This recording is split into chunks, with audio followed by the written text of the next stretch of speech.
Hey, my name's Mev and this is my work from home setup. It's slowly been evolving since the start of the pandemic, but I'm pretty happy with where it's got to now. In this video, I want to show you the tech I use on a daily basis and what I use it for.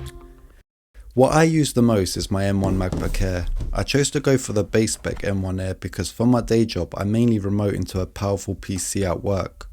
And for those who aren't familiar what remoting is, it's just a way for an employee to access and control a computer at work from another location like home using their own computer. So it's like they're at work using the computer but without having to actually be there. And that's why I chose to go for the base spec. The computer I remote into at work does all the heavy lifting. But even though I went for the base spec, this MacBook is still so capable. I even edit these videos on it. The only thing I would change is the RAM. 16GB would have been perfect. I have a video about my work from home experience using this MacBook. I'll add a link to it below in case you'd like to watch it after.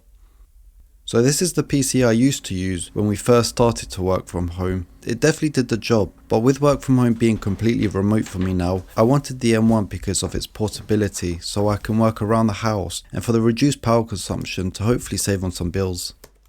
My PC has the RTX 2080 Ti, which I really don't need to use for work, but the PC is great for gaming and working on a few 3D projects. When I'm at my desk, the laptop lid is mostly closed and I use an LG 4K monitor. This has been a recent addition which has made such a good difference to how I work. With a 4K display, I'm able to now have 3 columns of code at once, and that's so handy because it saves me from having to jump between files. One thing I really like about this monitor is that it charges my laptop through the one USB-C cable, and I can also use the extra USB ports at the back of the monitor to plug in a mouse, webcam and other devices. This makes the setup look much cleaner as most cables are tucked behind the monitor. So even though the MacBook has a mic and webcam, I prefer to use external ones. I bought this webcam off Amazon for about £10 and it has served me well so far. I like the perspective I get from it being above the monitor. And I'm sure you've all seen this microphone many times. It's the good old Blue Yeti. Although I have been using this less as I'm using a headset from Steadily for my work meetings.